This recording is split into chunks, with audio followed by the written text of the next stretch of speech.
Have you ever caught yourself, in the very moment of receiving praise, thinking deep down, honestly, only I could have pulled this off?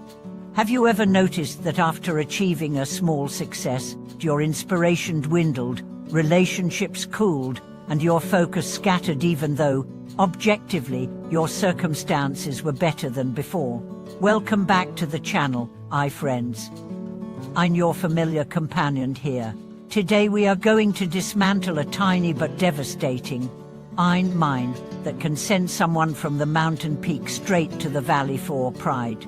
Let's secure 2 anchor points right at the start. First, pride is not just an outspoken habit or a swaggering tone, it is a subtle posture of the mind, dangerous precisely because it slips in quietly and quietly cuts off your spiritual protection, capable of erasing all merit at the very moment you are at your brightest. Second, whether in spiritual cultivation or professional life, the real safeguard is not I am capable, I rise above, but I am aware, I am on guard, turning inward in that very instant when a thought arises, and refusing to give greed, anger, ignorance, or arrogance any opening. Many timeless stories remind us of one thing: people are most prone to losing their mindfulness right after a bit of achievement. A practitioner may work diligently in quiet obscurity, his heart clear and bright when no one knows his name, yet as his reputation grows and opportunities flood in, the most subtle test arrives. First comes the external chorus, everyone says you're doing so well. Next, the inner self-talk, perhaps I really am extraordinary. Finally, the unspoken assumption, without me, this won't work. You see, pride does not fall from the sky. It's cultivated by a series of harmless little thoughts. If that very first thought goes unnoticed, it becomes like fine sand inside a gear, jamming the mechanisms of protection, inviting karmic obstacles. The mild effect is a decline in performance, the severe effect is complete collapse. To dismantle this mind mine, we must first admit it's not planted by others, it's planted by ourselves.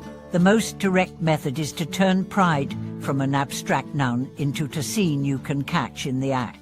Give yourself 3 catchphrases, and whenever something similar pops into your head, stop right there.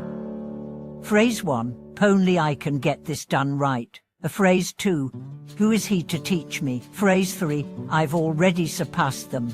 Notice, we are not forbidding confidence, we are warning against that one step where confidence slides into contempt. You can be fully aware of your strengths, without using someone else's weakness as a prop. True strength does not require stepping on anyone, true dignity naturally bows low. I want to walk you through 3 very different scenes to show how pride disguises itself and robs you of your protective strength.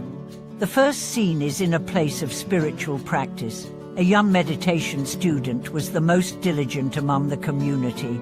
At first, he was quiet, respectful to his teachers, and harmonious with others. Years later, he stood out, everyone nominated him as head seat, and he truly had the capability.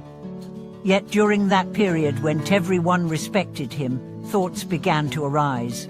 The rules here should be adjusted according to my ideas. At first it was just a thought, then it became a tone, and gradually even a look in the eyes. Strangely, the once steady sense of blessing, where his mind would easily settle in meditation and warmth filled the chanting hall, suddenly flickered like a faulty light. Obstacles he'd never faced before all came at once. Later he confessed to me, it wasn't others who changed, it was me. I lost the clarity that was protecting me. Outer protection depends on conditions, inner protection depends on the mind. Once the mind grows proud, protection scatters. The second scene is in a company meeting room.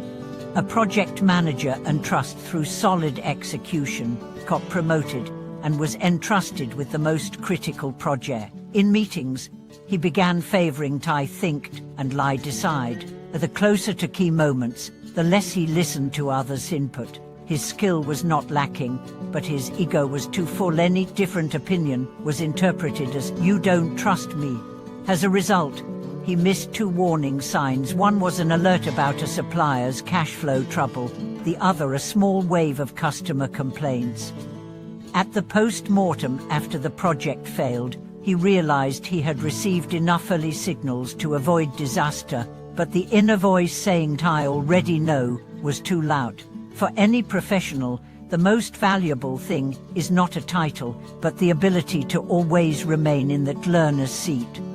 The third scene is in a close relationship. A wife managed household affairs inside and out with skill. The busier she got, the more efficient she became. The more efficient, the more she carried an air of "I better than you." When a husband made a suggestion, she would smile, "Don't interfere, I've got this."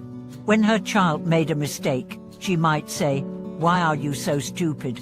not realizing that a hint of contempt had crept into her tone. Over time, no one at home dared to offer opinions. The house became quiet, but not the kind of quiet that brings peace. She wasn't malicious, she was simply trapped in the thought, "I do this best," forgetting that best, without warmth, can still hurt.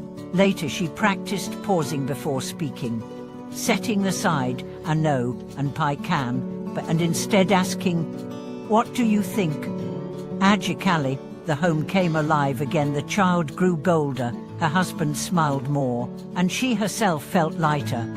These stories share a pattern. Pride slips in when things are going most smoothly, and the big change is only the final surface effect. To guard against it, we must lay reverse guardrails precisely in our smoothest times. I offer you 4 small keys, plain and practical,